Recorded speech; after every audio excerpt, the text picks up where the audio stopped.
ప్రభునందు ప్రియమైన వాళ్ళారా, మనం యెహెజ్కేలు గ్రంథం ధ్యానాలు ప్రారంభించాం కదూ. గత వారం మనం యెహెజ్కేలుని దేవుని హస్తము బలపరిచినట్లుగా, దేవుని హస్తాన్ని గురించి కొన్ని విషయాలు మనం ధ్యానం చేశాం. యెహోవా హస్తము అతనిని ఏ రీతిగా బలపరిచిందో, ఆయన దక్షిణ హస్తము ఆయనకు ఏ రీతిగా సహాయం చేస్తుందో అనేటువంటి విషయాల్ని ధ్యానం చేయడానికి దేవాదేవుడు కృప చూపించాడు. ఈ యొక్క సమయంలో పరిశుద్ధ గ్రంథాలు తెరిచి యెహెజ్కేలు గ్రంథము మొదటి అధ్యాయము 26 నుండి 28 వరకు ఉన్నటువంటి భాగాన్ని మనం చూద్దాం. వాటి తలలపైనున్న ఆ మండలము పైన నీలకాంతమైన సింహాసనము వంటిదొకటి కనబడెను. మరియు ఆ సింహాసనము వంటి దాని మీద నరస్వరూపి అయిన ఒకడు ఆసీనుడై ఉండెను. చుట్టూ దాని లోపట కరుగుచున్న ఇత్తడియు అగ్నియు నున్నట్టు నాకు కనబడెను. నడుము మొదలుకొని మీదికిని, నడుము మొదలుకొని దిగువకు ఆయన అగ్ని స్వరూపముగా నాకు కనబడెను. చుట్టూను తేజోమయముగా కనబడెను. వర్షాకాలమున కనబడు ఇంద్రధనుస్సు యొక్క తేజస్సు వలె దాని చుట్టూనున్న తేజస్సు కనబడెను. ఇది యెహోవా ప్రభావ స్వరూప దర్శనము. నేను చూచి సాగిలపడగా నాతో మాటలాడు ఒకని స్వరము నాకు వినబడెను. దేవుని నామానికి స్తోత్రం కలుగును గాక. యెహెజ్కేలు గ్రంథము మొదటి అధ్యాయము మొదటి వచనానికి, యెహెజ్కేలు గ్రంథము మొదటి అధ్యాయము 26 నుండి 28 వరకు ఉన్నటువంటి ఆ భాగానికి చాలా దగ్గర సంబంధం ఉంది. దేవుని దర్శనాలు ఆయన చూస్తున్నానని మొదటలో మనం చెప్పడం చూస్తాము. ఏం చూశాడు అనేటువంటి విషయాన్ని మనం చూస్తే, యెహోవా హస్తం అతనిని బలపరచడం మనం చూస్తాం. యెహోవా హస్తం అతన్ని ఏ రీతిగా బలపరిచిందో కొన్ని విషయాలు గత వారంలో మనం ధ్యానం చేస్తాం ప్రియులారా. తర్వాత ఆయన కెరూబులను చూచాడు. దేవుని యొక్క మహిమను, ప్రభావాన్ని చూచినట్లుగా మనం చూస్తూ ఉన్నాం. కెరూబులను చూచాడు, అలాగే 4 జీవులను చూచాడు, చక్రములను చూచాడు అనేటువంటి విషయాన్ని భక్తుడు వ్రాస్తున్నాడు. ఇవన్నీ కూడా చక్రములు ఏ రీతిగా కదులుతున్నాయో 4 జీవులు కూడా అదే రీతిగా కదులుతున్నాయి అనేటువంటి విషయాన్ని, సింహాసనాసీనుడైనటువంటి ఒక వ్యక్తిని నేను చూచాను అనేటువంటి విషయాల్ని ఆయన తెలియచేస్తూ ఉన్నాడు. ఆ సింహాసనం మీద ఉన్నటువంటి వ్యక్తి నడుము మొదలుకొని పైకి, అలాగే నడుము మొదలుకొని క్రిందికి ఇత్తడి వలె అగ్నిమయముగా అతడు కనబడ్డాడని, ప్రకాశమానమైనటువంటి వెలుగుతో ఆయన ఉన్నాడు అనేటువంటి విషయాన్ని మనం చూస్తున్నాం. ఎవరిని చూచాడు ఈయన యెహెజ్కేలు అనేటువంటి విషయాన్ని మనం చూస్తే, దేవాది దేవుని యొక్క స్వరూప దర్శనాన్ని ఆయన చూచాడు అనేటువంటి విషయాన్ని భక్తుడు తెలియజేస్తున్నాడు. యెహోవా ప్రభావ స్వరూప దర్శనము అనేటువంటి మాటల్ని ఆయన తెలియజేశాడు. దేవుని యొక్క ప్రభావమును, దేవుని యొక్క తేజస్సును ఆయన చూచాడు. చూచి ప్రభు ఎదుట సాగిలపడ్డాడు. ప్రభువా, నేను ఇంత ఉన్నతమైనటువంటి మహిమ ప్రభావం కలిగినటువంటి నిన్ను చూచాను గనక నేను చనిపోయానేమో అనుకుని అతడు ప్రభు ఎదుట సాగిలపడి ఉన్నప్పుడు, దేవుడు అతనితో మాట్లాడుతున్నటువంటి ఒక స్వరాన్ని అతడు విన్నట్లుగా మనము చదివినటువంటి లేఖనాల్లో మనం చూస్తూ ఉన్నాం. ప్రియులారా, అతడికి కలిగినటువంటి దర్శనాలు గూర్చినటువంటి విషయాల్ని మాట్లాడుతూ ఉన్నాడు.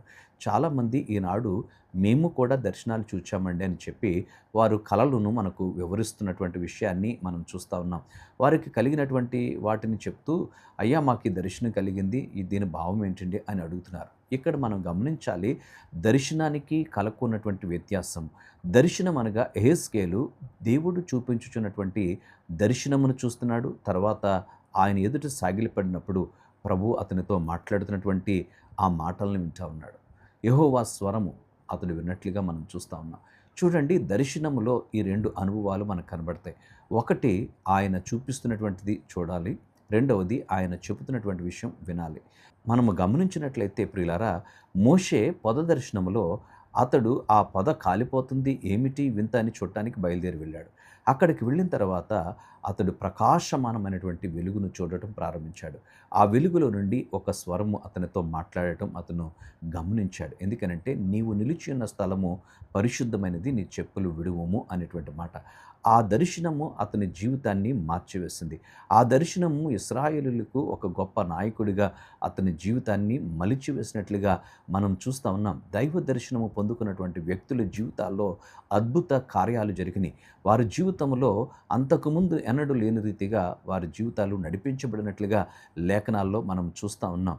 అపోస్తుడైనటువంటి పౌలు మిట్ట మధ్యాహ్నపు వేళ ఆయన దమస్కు గేటు దగ్గర దేవుని యొక్క సిలువ దర్శనాన్ని ఆయన చూచాడు. ఆయన చూచినటువంటి ఆ దర్శనంలో కూడా దేవుని యొక్క ప్రభావ దర్శనాన్ని చూచాడు. మిట్ట మధ్యాహ్నపు ఎండవేళ మనం సూర్యునే చూడలేము, సూర్యుని కాంతినే చూడలేము. కానీ ఆయన ఆ సూర్యుని కాంతిగా ఉన్నప్పుడే దేవుని యొక్క ప్రకాశమానమైనటువంటి ఆయన ప్రభావ దర్శనాన్ని చూచాడు గనుక 2 కళ్ళు ఆయన చుట్టూ మానివేసినట్లుగా 2 కనే అతడు చూపు మందగించినటువంటి అనుభవాలు అతని జీవితంలో మనం చూచాం ప్రియులారా. ఎందుకనంటే దేవుని యొక్క ప్రభావ స్వరూప దర్శనాన్ని చూచాడు. సౌల సౌల నీవు మునుకోలకు ఎదురు తన్నుచున్నావు అనేటువంటి విషయాన్ని దేవుడు తనతో మాట్లాడినటువంటి స్వరాన్ని విన్నాడు.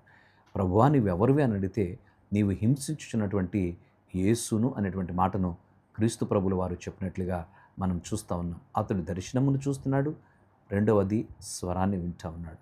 అలాగే మనం గమనిస్తే ప్రియులారా, యెషయా కూడా యెషయా గ్రంథం 6వ అధ్యాయంలో దేవుని యొక్క అత్యున్నతమైన సింహాసనం మీద ఆసీనుడైనటువంటి దర్శనమును అతడు చూస్తూ ఉన్నాడు.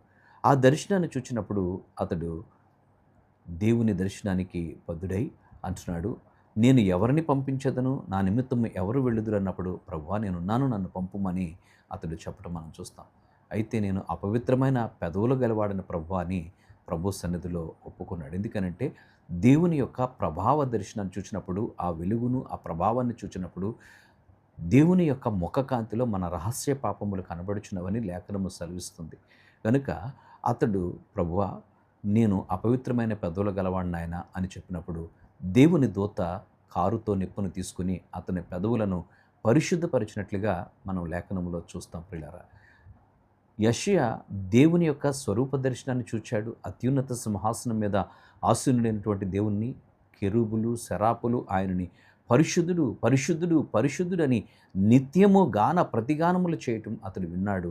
అయితే ప్రభు స్వరాన్ని అతడు వింటా ఉన్నాడు. నా నిమిత్తము ఎవరు వెళ్ళెదరు అనేటువంటి మాట అతడు విన్నాడు. నేను ఉన్నాను ప్రభు అని అతడు చెప్పడం కూడా మనం చూస్తూ ఉన్నాం.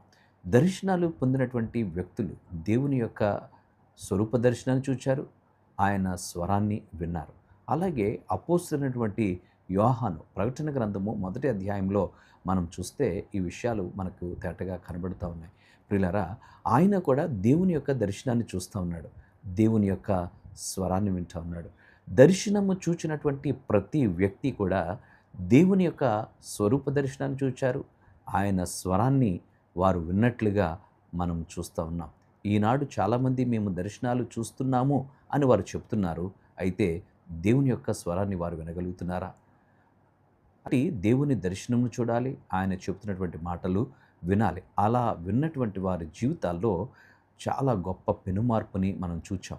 ఈనాడు అనేక మంది దర్శనాలు చూస్తున్నాము అని చెప్తున్నటువంటి వారి జీవితాలు ఏమైనా పెనుమార్పులు కలిగినాయా అంటే వాళ్ళ జీవితము ఇంతకుముందు ఏ రీతిగా ఉందో ఇప్పుడు కూడా అదే రీతిగా వారి జీవితాలు ఉన్నాయి. వారు మాట్లాడే మాటలు నిరాశలతో ఉన్నాయి. వారు జీవితాలు ఎవరికి ప్రయోజనకరంగా లేనట్లుగానే మనం చూస్తున్నాం. నీ జీవితంలో దేవుని దర్శనానికి నువ్వు బద్ధుడైనప్పుడు, దేవుడు నీతో మాట్లాడినప్పుడు నీవు దీవెనకరంగా ఆశీర్వాదకరంగా నువ్వు మలచబడతావని దేవుని వాక్యం సెలవిస్తోంది. యెహెజ్కేలు దేవుని ప్రవక్తగా అతడు అభిషేకించబడి దేవుని కార్యాల కొరకు ముందుకు వెళ్ళాడు. మోషే గొప్ప నాయకుడిగా చేయబడ్డాడు. పౌలు ఒక గొప్ప బలమైన సాధనంగా అతడు చేయబడ్డాడు. యోహాను దేవుని యొక్క ప్రత్యక్షతను పొంది అతడు ప్రకటన గ్రంథాన్ని రచించాడు. ప్రియులారా, ఇన్ని అనుభవాలు వారి జీవితాల్లో కలిగినాయి. దర్శనం అంటే ఏంటి, కళ అంటే ఏంటో దేవుని వాక్యపు వెలుగులో మనము పరిశీలన చేయవలసిన వారంగా ఉన్నాము. దేవుని వాక్యాన్ని మనం అనుదినము పఠిస్తున్నప్పుడు, దేవుని లేఖనాలను మనం చదువుట ద్వారా ఈ విషయాల్ని మనం గ్రహించగలుగుతాం. ఇక్కడ యెహెజ్కేలు దేవుని గూర్చిన దర్శనాలు చూస్తున్నానని ఆయన తెలియచేస్తూ, ఆయన ప్రభావ స్వరూప దర్శనాన్ని నేను చూచాను అనేటువంటి విషయాన్ని తెలియచేస్తూ ఉన్నాడు. దేవుని లేఖనాల్లో నుంచి ఒక మాటను మనం చదువుకుందాం. దినవృత్తాంతాల 1వ గ్రంథము 29వ అధ్యాయము 11వ వచనాన్ని మనం చూస్తే, యెహోవా భూమి ఆకాశముల యందుండు సమస్తము నీ వశము, మహాత్యమమును పరాక్రమమును ప్రభావమును తేజస్సును ఘనతయు నీకే చెందుచున్నవి. యెహోవా రాజ్యము నీది, నీవు అందరి మీద నిన్ను అధిపతినిగా హెచ్చించుకొని ఉన్నావు. దేవుని యొక్క ప్రభావాన్ని గురించి ఇక్కడ భక్తుడు మాట్లాడుతూ ఉన్నాడు. యెహోవా ఎవరు అని మనం చూస్తే ఆయన ప్రభావ స్వరూపము కలిగినటువంటి దేవుడు. మనం ఆరాధిస్తున్నటువంటి దేవుడు మహిమా ప్రభావము కలిగినటువంటి దేవుడు. యెహోవా తేజస్సు నీది, ప్రభావము నీది, పరాక్రమము నీది, రాజ్యము నీది అనేటువంటి విషయాల్ని ఇక్కడ తెలియజేస్తాడు. భూమి అందంతటా నీ యొక్క అధికారము, నీ ప్రభావము ఉన్నవి ప్రభువా అని భక్తుడు మాట్లాడుతూ ఉన్నాడు. అవును, నిజమే ప్రియులారా. దేవుడు సర్వాధికారి అయినటువంటి దేవుడు. అపోస్తలుడైన పౌలు రోమీయులకు రాస్తూ 9వ అధ్యాయం 5వ వచనంలో ఆయన అంటాడు, మహిమ కలిగినటువంటి వాడు, ప్రభావం కలిగినటువంటి వాడు, ఆధిపత్యం కలిగినటువంటి వాడు, మహాత్యము కలిగినటువంటి వాడు, రాజ్యం ఆయనది, అధికారం ఆయనది, ప్రభావం ఆయనది, మహిమ ఆయనది, ఘనత ఆయనది అనేటువంటి విషయాన్ని మనం చూస్తూ ఉన్నాం. దేవుడు ఎంత ప్రభావం కలిగినటువంటి వాడు, ఎంత ఉన్నతమైనటువంటి దేవుని మనం ఆరాధిస్తున్నాము. అట్టి ఉన్నతమైన మహిమను విడిచిపెట్టి మన కొరకు ఆయన ఈ లోకానికి నరవతారిగా దిగి వచ్చాడు. ఆయన మహోన్నతమైనప్పటికీ దీనులను లక్ష్యపెట్టువాడుగా ఉన్నాడు అనేటువంటి మాటల్ని మనం చూస్తూ ఉన్నాం. నిజమే ప్రియులారా. దేవుడు మహోన్నతమైన స్థలంలో నివసించేవాడు. మహోన్నతమైనటువంటి దేవుడు ఆయన తన మహిమను తగ్గించుకుని నరవతారిగా ఈ లోకంలోనికి నీ కొరకు నా కొరకు ఆయన దిగి వచ్చాడు. ఆ మహిమ ప్రభావము కలిగినటువంటి దేవుని యొక్క స్వరూప దర్శనాన్ని భక్తుడు చూస్తున్నాడు. ఆయనను చూస్తున్నప్పుడు అగ్నిమయముగా కనబడ్డాడు. ఈ లోకములో క్రీస్తు ప్రభువారు సంచరిస్తున్నప్పుడు యూదా చరిత్రకారుడైనటువంటి యోసఫరవుని గురించి ఒక మాట తెలియజేస్తాడు. ఆయన మండుచున్న గోళము అనేటువంటి మాటను తెలియజేశాడు. యేసుక్రీస్తు ప్రభువారిని దగ్గరుండి వెంబడించి ఆయన చరిత్రను చూస్తున్నటువంటి వ్యక్తి ఈ మాటలు తెలియజేస్తున్నాడు. ఆయన మండుచున్న గోళమని. క్రీస్తు ప్రభువారు మండేటువంటి జ్వాలగా, అగ్నిమయముగా ఆయన కనబడ్డాడు. నీ దేవుడైన యెహోవా దహించు అగ్ని అనేటువంటి మాటలు కూడా మనం చూస్తూ ఉన్నాం. నరస్వరూపి అయినటువంటి వ్యక్తిగా అతడు చూస్తున్నాడు. అతని మహిమతో, ప్రభావముతో ఉన్నప్పుడు ప్రభు ఎదుట సాగిలిపడినట్లుగా మనం చూస్తాం. ఆయన ప్రభావ తేజస్సును చూచి సాగిలిపడ్డాడు. ప్రభునందు ప్రియమైన సహోదరి సహోదరుడా, దేవుని ఆరాధించగలుగుతున్నావా? యెహెజ్కేలు దేవుని స్వరూప దర్శనాన్ని చూడగానే ప్రభు ఎదుట సాగిలిపడ్డాడు. అపోస్తలుడైన యోహాను ఆయన ఎదుట సాగిలిపడ్డాడు. చచ్చిన వాని వలె పడి ఉన్నానని చెప్తా ఉన్నాడు. ప్రభునందు ప్రియ సహోదరి సహోదరుడా, దేవుని ఎదుట నువ్వు సాగిలిపడగలుగుతున్నావా? భక్తులైనటువంటి వారు దేవుని యొక్క తేజస్సును, ప్రభావాన్ని చూచారు గనక. పౌలు కూడా దేవుని యొక్క ప్రభావాన్ని చూచాడు. అబ్రహాము మహిమ కలిగినటువంటి దేవుని ప్రత్యక్షతను చూచాడు. భక్తులందరూ కూడా దేవుని యొక్క ప్రభావ దర్శనాన్ని వారు చూచి దేవుని కృపలో వారు ముందుకు సాగినట్లుగా, దేవునికి సంపూర్ణముగా వారు లోబడి దేవుని కృపలో ముందుకు సాగారు. ఆయన ప్రభావ మహాత్యమము ఉన్నతమైనది. భక్తుడైన దావీదు మాట్లాడుతూ అంటాడు, 145వ కీర్తన 5వ చరణాన్ని మనం చూస్తే, మహోన్నతమైన నీ ప్రభావ మహిమను, నీ ఆశ్చర్య కార్యములను నేను ధ్యానించదను. దావీదు రాజై ఉన్నాడు. అయితే ప్రభువుని అంటున్నాడు, రాజు అయిన దేవా నిన్ను కనపరచదనని ఈ కీర్తనను ప్రారంభిస్తూ, మహోన్నతమైన నీ ఆశ్చర్య కార్యములను, నీ మహిమ ప్రభావములను నేను ధ్యానించదను ప్రభువా అని దేవుని కీర్తిస్తున్నాడు. దేవుని మహిమను ఆయన కీర్తిస్తున్నట్లుగా, దేవుని ప్రభావమును ఆయన కొనియాడుతున్నట్లుగా మనం చూస్తూ ఉన్నాం. ఆయన మహిమను, ప్రభావమును ధ్యానిస్తున్నాడు. దేవుని యొక్క మహిమను, ప్రభావమును ధ్యానించేటువంటి అనుభవాలు అంటే ఎంత ఉన్నతమైనటువంటి దేవుడు అనేటువంటి విషయాల్ని ఇక్కడ తెలియజేస్తుంది. దేవుని యొక్క స్వరూపము, దేవుడు ప్రభావము కలిగినటువంటి వాడు, శక్తి కలిగినటువంటి వాడు, మహోన్నతమైనటువంటి వాడు, అధికారము కలిగినటువంటి వాడు, సర్వాధికారి అయినటువంటి వాడు, నిన్న నేడు నిరంతరము ఏకరీతిగా ఉన్నటువంటి వాడు అనేటువంటి విషయాన్ని నువ్వు జ్ఞాపకం చేసుకోవాలి. చాలాసార్లు మనం దేవుని సన్నిధికి వస్తుంటాం, కానీ ఏదో వచ్చి వెళ్ళిపోతుంటాం. దేవుని నివసించేటువంటి స్థలము, దేవుని మందిరం అనగా ఆయన తేజో మహిమ నిలిచేటువంటి స్థలము. ఆయన అక్కడ ఉన్నాడని, ఆయన పరిశుద్ధుడైనటువంటి దేవుని యొక్క ప్రసన్నత అక్కడ ఉన్నదని నువ్వు ఎప్పుడైతే గ్రహిస్తావో దేవుని కార్యాలను నువ్వు చూడగలుగుతావు. ఏదో అలవాటుగా వచ్చి వెళ్ళాలలే అన్నట్లుగా, దేవుని సేవకులకి ముఖం చూపించకపోతే ఆయన రాలేదని అడుగుతాడేమో అన్నట్లుగా నీవు వెళ్ళటం వలన నీ జీవితంలో ఎన్ని సంవత్సరాలు నువ్వు మందిరానికి వెళ్ళినా దేవుని యొక్క కనికరాన్ని, కృపను పొందుకోలేవు. ఆయన వద్దకు వచ్చేవాడు ఆయన ఉన్నాడని, ఫలము దయచేస్తాడని నమ్మవలను కదా అని భక్తుడు మాట్లాడుతూ ఉన్నాడు. నిజమే. ప్రభు సన్నిధికి వస్తున్నప్పుడు ఆయన దేవాలయంలో ఉన్నాడు. ఆయన నాతో మాట్లాడతాడు. ఆయన ప్రభావ స్వరూపము కలిగినటువంటి దేవుడు, తేజస్సు కలిగినటువంటి దేవుడు, అధికారము కలిగినటువంటి దేవుడు, రాజ్యం ఆయనది, ప్రభావం ఆయనది, ఘనత ఆయనది, కీర్తి ఆయనది, ప్రభావం ఆయనది అని నువ్వు ఎప్పుడైతే గుర్తిస్తావో దేవునికి నిన్ను నువ్వుగా తగ్గించుకుని, దేవునికి చెందవలసినటువంటి మహిమ ప్రభావమును ఎప్పుడైతే నువ్వు ఆరోపిస్తావో, నీ పూర్ణ ప్రవర్తన అంతటి యందు ఆయన అధికారానికి ఎప్పుడైతే ఒప్పుకుంటావో అప్పుడు నీ జీవితాల్లో గొప్ప కార్యాలు చూడగలవు.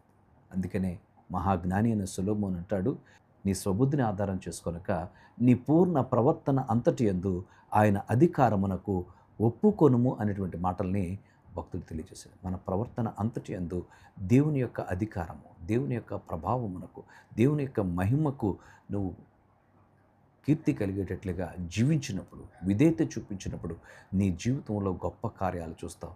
అట్టి కృప పరిశుద్ధాత్మ దేవుడు మనకు అనుగ్రహించునుగాక.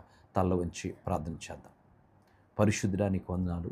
నాయన యెహెజ్కేలు గ్రంథ ధ్యానాల్లో కొన్ని విషయాల్ని మేము ధ్యానించడానికి నీవు కృపనిచ్చావు. నాయన యెహెజ్కేలు నిన్ను గూర్చినటువంటి దర్శనము కలిగి ఉన్నాడని, ఆ దర్శనములో నీ యొక్క ప్రభావ స్వరూప దర్శనాన్ని ఆయన చూచాడు అనేటువంటి విషయాల్ని మేము ధ్యానించడానికి నువ్వు కృపనిచ్చావు. ఆయన అన్ని విషయాల్లో నీ కృప సన్నిధి మాతో ఉంచి నడిపించండి. ఈ దిన దీవెనలు ఆశీర్వాదాలతో మమ్మల్ని నింపుమని సర్వశక్తి కలిగిన యేసయ్య నామమున అడుగుచున్నాము తండ్రి. ఆమేన్.